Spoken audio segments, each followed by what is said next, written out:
నమస్తే, నేను మీ సతీష్.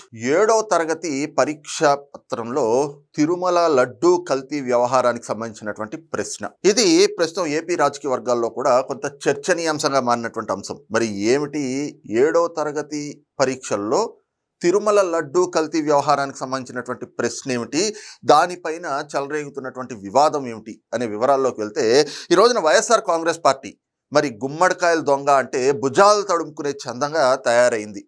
వాళ్ళ అధికారంలో ఉన్నప్పుడు మరి కలియుగ ప్రత్యక్ష దైవమైనటువంటి తిరుమల వెంకటేశ్వర స్వామి పట్ల చేసినటువంటి అపచారాలు కాదు, మహాపాపాలు అనేకం. అటు పరకామణి నుంచి మొదలు పెట్టుకుంటే ఇటు గోశాల వరకు, అలాగే స్వామివారి మహాప్రసాదమైనటువంటి అత్యంత పవిత్రమైనటువంటి ఆ లడ్డూ ప్రసాదాన్ని కూడా ఏ రకంగా కల్తీ చేశారు, ఇది అందరికీ తెలిసిందే.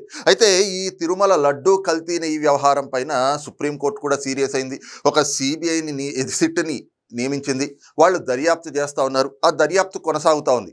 ఓకే, ఈ రోజున మనకున్నటువంటి అధికార బలమో లేదంటే మనకున్నటువంటి ధన బలాన్నో ఉపయోగించి వ్యవస్థల్ని మేనేజ్ చేసి ఈ మహాపాపాల నుంచి తప్పించుకుందాం అనేటువంటి ప్రయత్నాలు చేస్తూ ఉండొచ్చు వైఎస్ఆర్ కాంగ్రెస్ పార్టీ నాయకులు. కానీ ఈ రోజున తప్పించుకోగలరేమో కానీ ఖచ్చితంగా దేవుడు అన్ని చూస్తూ ఉన్నాడు కాబట్టి వాటి నుంచి దేవుడి నుంచి తప్పించుకోవడం అయితే సాధ్యం కాదు కదా. ఓకే, ఇవన్నీ జరుగుతూ ఉంటే ఇక ఏది జరిగినా కూడా మొదటి నుంచి గగ్గోలు పెడతా ఉన్నారు కదా.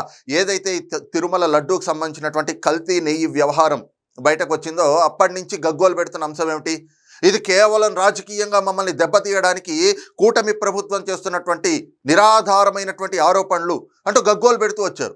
ఇక ఈ అంశంలో ఎప్పుడు ఎక్కడ ఏది చర్చ వచ్చినా కూడా ఇదిగో ప్రభుత్వం చూసారా ఎంత దుర్మార్గంగా వ్యవహరిస్తోందో, ఆల్రెడీ కోర్టుల పరిధిలో ఉంది, ఈ కేసు కోర్టు పర్యవేక్షిస్తూ ఉంది, ఇలాంటి సమయంలో ఈ అంశాలని తెరపైకి తేవడం ఏమిటి అంటూ మళ్ళీ గగ్గోలు పెడతా వచ్చారు. ఇక తాజాగా ఇదే తిరుమల లడ్డూకు సంబంధించినటువంటి కల్తీ వ్యవహారం, మరి ఆ వ్యవహారం పైన ఏపీ మోడల్ స్కూల్ 7వ తరగతి పరీక్షా పత్రాల్లో ఒక ప్రశ్న వచ్చిందట. ఆ ప్రశ్నను పట్టుకుని గగ్గోలు పెట్టేస్తూ ఉన్నారు. అసలు ఇది ఎంతవరకు కరెక్ట్, ప్రభుత్వం ఇంత నిరంకుశంగా వ్యవహరిస్తుందా, ఆల్రెడీ న్యాయస్థానాలంటే కూడా ప్రభుత్వానికి లెక్కలేదా, ఈ కూటమి ప్రభుత్వం మమ్మల్ని రాజకీయంగా దెబ్బతీయడానికి ఇంతలా దిగజారాలనా అంటూ గగ్గోలు పెడతా ఉన్నారు. గుమ్మడికాయల దొంగ అంటే భుజాలు ఎందుకు తడుముకుంటున్నారు అని చెప్పి ఈ రోజున తెలుగుదేశం పార్టీ నాయకులు కానీ, జనసేన నాయకులు కానీ, భారతీయ జనతా పార్టీ నాయకులు కానీ, ఆ పార్టీ శ్రేణులు కూడా ప్రశ్నిస్తూ ఉన్నాయి.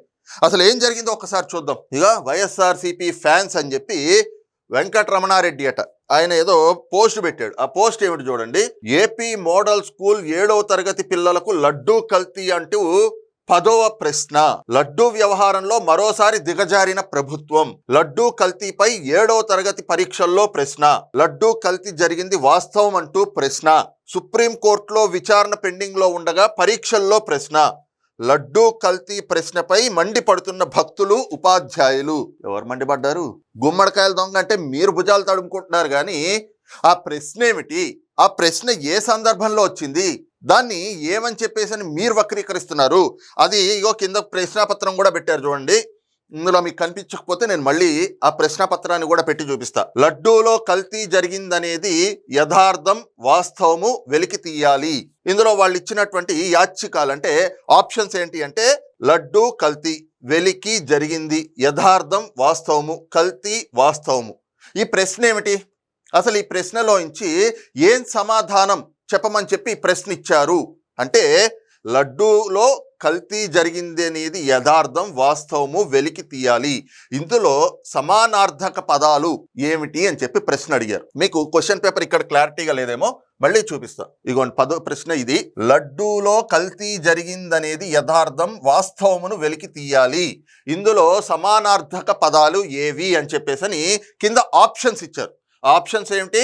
లడ్డూ కల్తీ, వెలికి జరిగింది, యథార్థం, వాస్తవము, కల్తీ, వాస్తవము. దీన్ని కరెక్ట్గా చెప్పాలి అని అంటే ఇదొక స్టేట్మెంట్. లడ్డూలో కల్తీ జరిగింది అనేది యథార్థం, వాస్తవమును వెలికి తీయాలి అన్న దాంట్లో సమానార్థక పదాలు ఏమిటి చెప్పండి అన్నారు. అంటే ఒక క్వశ్చన్ ఇచ్చి, ఒక బిట్ ఇచ్చి, దానికి 4 ఆప్షన్స్ ఇచ్చి, ఈ 4 ఆప్షన్స్లో ఏది కరెక్ట్ అని అడుగుతారు. సమానార్థక పదాలు ఏమిటి అని అడిగారు. అంటే ఒకే అర్థం వచ్చేటువంటి 2 పదాలు ఏమున్నాయి అవి కనుగొనండి అని చెప్పారు. ఆప్షన్స్ ఏంటి? లడ్డూ కల్తీ, వెలికి జరిగింది, యథార్థం, వాస్తవం, కల్తీ, వాస్తవము. ఇందులో ఏది కరెక్టు? యథార్థం, వాస్తవము. అంటే యథార్థమన్నా వాస్తవమన్నా ఈ రెండు కూడా ఒకే అర్థం వచ్చేటువంటి పదాలు. అందుకే ఇక్కడ అడిగారు, ఇందులో సమానార్థక పదాలు ఏమిటి కనుగొనండి అన్నారు. సమానార్థక అంటే ఒకే అర్థం వచ్చేటువంటి రెండు పదాలు ఏమిటి అవి కనుగొనండి అని చెప్పేసి అని అన్నారు. లడ్డూలో కల్తీ జరిగిందనేది యథార్థం, వాస్తవమును వెలికి తీయాలి. ఇందులో సమానార్థక పదాలు ఏమిటి అని అడిగితే యథార్థం, వాస్తవం ఈ రెండు కూడా ఒకే అర్థం అంటే సమాన అర్థం. యథార్థం అంటే వాస్తవం అంటాం కదా, ఆ రెండు కూడా సమానార్థక పదాలు. అది ప్రశ్న కింద ఇచ్చారు. దాన్ని పట్టుకుని ఎంత గగ్గోలు పెడతా ఉన్నారంటే సోషల్ మీడియా మొత్తం కూడా, ఇందాక చెప్పాను కదా, గుమ్మడికాయల దొంగ అనగానే భుజాలు తడిమేసుకునేటట్లుగా వైఎస్ఆర్సీపీ ఫ్యాన్స్ అని చెప్పేసి వీళ్ళు ఇక ఒకళ్ళ మీద ఒకళ్ళు ఇక ఒక పోస్ట్ పెట్టడం, దాని కింద కామెంట్లు, మళ్ళీ ఆ పోస్టులు షేర్లు చేయడం, ఫార్వర్డ్లు చేయడం. ఏపీ మోడల్ స్కూల్ 7వ తరగతి పిల్లలకు లడ్డూ కల్తీ అంటూ ప్రశ్న. 10వ ప్రశ్న, లడ్డూ వ్యవహారంలో మరోసారి దిగజారిన ప్రభుత్వం. ఏం దిగజారింది?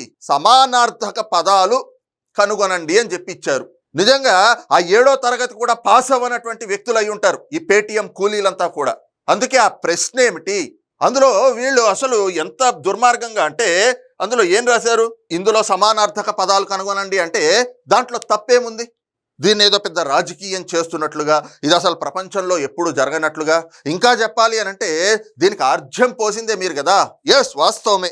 ఇక్కడ కొన్ని అంశాలు నిష్పక్షపాతంగా మాట్లాడుకోవాలి అని అంటే 7వ తరగతిలో మరి ఇలాంటి, ఎందుకంటే లడ్డూ కల్తీ అనేటువంటి వ్యవహారం ఈ రోజున ఎంత సున్నితమైనటువంటి అంశం, ఎంత వివాదాస్పదంగా మారినటువంటి అంశం, అందులోని ఇది రాజకీయాలకి ముడిపడినటువంటి అంశం కదా.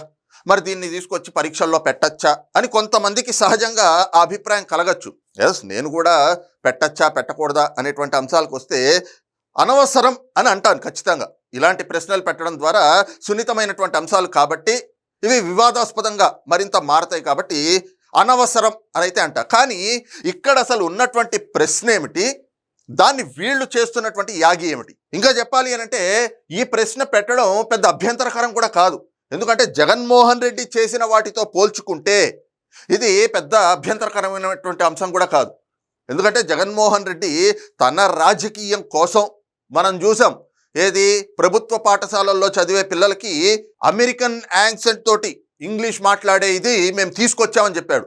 కట్ చేస్తే ఏమైంది, ఆయన ఆ వీడియోలు రిలీజ్ చేసుకోవడానికి, ఆ పబ్లిసిటీ కోసం, ఆ ఎలివేషన్ల కోసం ఎక్కడో ఒక్క స్కూల్లో పిల్లలకి ఓ 10 రోజులు 15 రోజుల పాటు ట్రైనింగ్ ఇప్పించి వాళ్ళని తెచ్చుకుని ఆ తాడేపల్లి ప్యాలెస్లో ఆయన వేసుకున్న సెట్ దగ్గర అక్కడ కూర్చోబెట్టుకుని వాళ్ళతో 4 ముక్కలు మాట్లాడిచ్చాడు. ఆ 4 లైన్లు తప్పితే ఆ పిల్లలకి ఇంకేం రాలేదు. తర్వాత అది కూడా బయటపడింది, అబాస్ పాలైపోయారు. పిల్లల్ని రాజకీయానికి వాడుకుంది ఎవరు? జగన్మోహన్ రెడ్డి. ఇంకా చెప్పాలి అని అంటే ఆయన బహిరంగ సభలో మొత్తం ఎదురుగా స్కూల్ పిల్లల్ని పెట్టుకుని, వాళ్ళ తల్లిదండ్రులను పెట్టుకుని పవన్ కళ్యాణ్ గారి 3 పెళ్లిళ్ళు అంటూ మాట్లాడాడు. ఏది కార్ టైర్లు మార్చినట్లుగా పెళ్ళాల్ని మారుస్తూ ఉంటాడు అని చెప్పి పిల్లల ముందర రాజకీయాలు మాట్లాడినటువంటి దిగజారుడు మనిషి జగన్మోహన్ రెడ్డి. జగన్మోహన్ రెడ్డి చేసిన వాటితోటి పోలిస్తే ఈ అంశం పెద్ద అభ్యంతరకరమైంది ఏం కాదు. ఇదే చెప్పుకుంటా ఉన్నారు ఈ రోజున. ఏమిటిది, లడ్డూ కల్తీ అనేటువంటి అంశము ఎంత వివాదాస్పదమైనటువంటి అంశం, దాన్ని తీసుకొచ్చి 7వ తరగతి పరీక్షా పత్రంలో పెట్టడం అంటే ఇది రాజకీయం చేస్తూ పిల్లల్లో కూడా నూరిపోస్తున్నారు కదా అని చెప్పేసి గగ్గోలు పెడతా ఉన్నారు. ఇదేం పిల్లల్లో నూరిపోయడం కాదు, అదొక వ్యాకరణం, తెలుగు వ్యాకరణానికి సంబంధించినటువంటి ప్రశ్న. దాంట్లో ఆ ప్రశ్నకి సంబంధించి ఏం ప్రశ్నది అని చెప్పేసి ఒకసారి చూడాలి. ఆ ప్రశ్న ఏమిటి, ఆ ప్రశ్నకి సంబంధించి కింద ఇచ్చిన ఆప్షన్స్ ఏమిటి, ఆ ప్రశ్నలో వాళ్ళు ఏమడిగారు అవి చూడకుండగా మొన్నటికి మొన్న మనం చూసాం ఏబిఎన్ రాధాకృష్ణ గారు, ఆయన ఏది కొత్త పలుకు వీకెండ్ కామెంట్ బై ఆర్కేలో కొత్త పలుకు అనేటువంటి దాంట్లో ఆయన ఏదో చెప్తూ మీ వైఎస్ఆర్ కాంగ్రెస్ పార్టీ శ్రేణులంతా కూడా వెన్నెముక లేని వాళ్ళలాగా మెడకాయ మీ తలకాయ, ఆ తలకాయలో గుజ్జు లేనట్లుగా వ్యవహరిస్తున్నారు. జగన్మోహన్ రెడ్డి ఏది చెప్తే అది గుడ్డిగా నమ్మేసి దాన్నే ప్రచారం చేసుకుంటూ దాన్నే ఫాలో అవుతూ వెళ్తా ఉన్నారు. జగన్మోహన్ రెడ్డి నందిని చూపించి అది నంది కాదు పంది అంటే మీరు కూడా అవును పంది అంటున్నారు. జగన్మోహన్ రెడ్డి పందిని చూపించి అది పంది కాదు నంది అంటే మీరు కూడా అవును నంది అంటా ఉన్నారు. అలా కాదురా నాయన, ఇదే తీరులో మీరు కొనసాగితే రేపొద్దున జగన్మోహన్ రెడ్డి మీ భార్యలు కాదు అని అంటే నిజమేనేమో, జగన్మోహన్ రెడ్డి చెప్పింది వాస్తవమేమో అని చెప్పి వాళ్ళని మీ చెల్లెళ్ళగా భావించి వాళ్ళకి పెళ్లి సంబంధాలు కూడా చూస్తారేమో, మారండి అన్నారు. ఆయన అక్కడ ఉదహరించినటువంటి అంశం, ఆయన ఏదైతే గనక ఒక పోలిక కింద చెప్పారో దాన్ని అర్థం చేసుకోకుండా దాన్ని యాగి చేసుకుంటూ వచ్చారు. ఇక్కడ కూడా అంతే. ఇక్కడ ఏమిటి, లడ్డూలో కల్తీ జరిగిందనేది యథార్థం వాస్తవమును వెలికి తీయాలి, ఇందులో సమానార్థ పదాలు చూడండి, సమానార్థ పదాలు ఏమిటో వాటిని కనుగొనండి అంటే యథార్థం వాస్తవము అనేవి ఆ రెండూ సమానార్థం వస్తాయి. ఇది తెలుగు వ్యాకరణం. ఆ వ్యాకరణానికి సంబంధించినటువంటి ఒక బిట్ ప్రశ్న. దాన్ని పట్టుకుని ఈ రోజున నానా యాగి చేస్తూ గందరగోళం సృష్టించాలి. ఇగో ప్రభుత్వం దిగజారుడు రాజకీయం అని చెప్పేసి మళ్ళీ ప్రభుత్వం మీద బురద జల్లాలి, విషం చిమ్మాలి అని చెప్పేసి ఇందాక చెప్పాను కదా, గుమ్మడికాయల దొంగ అంటే భుజాలు తడుముకుంటున్న రీతిలో మళ్ళీ ఒకసారి ఈ రోజున వైఎస్ఆర్ కాంగ్రెస్ పార్టీ నాయకులు, ఆ పార్టీ శ్రేణులు, ఆ పార్టీ పేటీఎం కూలీలు వీళ్ళంతా కూడా మరొకసారి అబాస్ పాలవుతా ఉన్నారు. మరి ఏం సంపైన మీ అభిప్రాయం ఏమిటనేటువంటిది కింద కామెంట్ సెక్షన్లో మెన్షన్ చేయండి. Thank you.